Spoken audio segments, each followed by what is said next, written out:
With the long weekend we've just had here in Australia, we had Australia Day, as you all know. Now basically with Australia Day, what actually happens on the day is there are a few people that do become Australian citizens. They have like a little fair thing that goes on, just activity things and trying to get like a family thing going, you know, just big celebration for Australia. So I decided to take my family up there and have a little bit of a look around at the little fair and that. Fortunately I didn't get any video of it, just purely having too much fun with my family and my kids.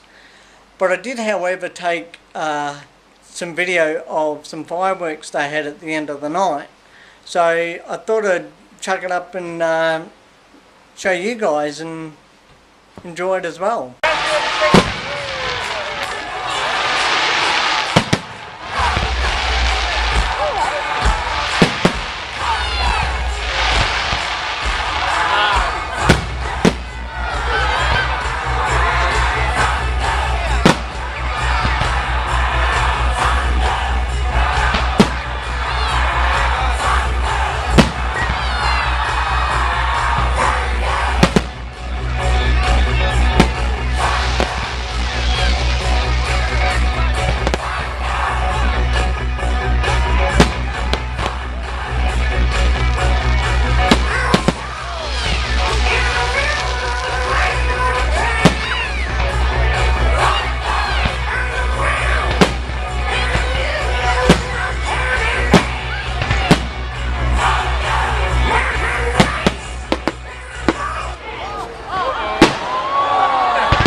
So there you go guys, a bit of fireworks for you to enjoy, and as always thanks for watching and I'll see you next time.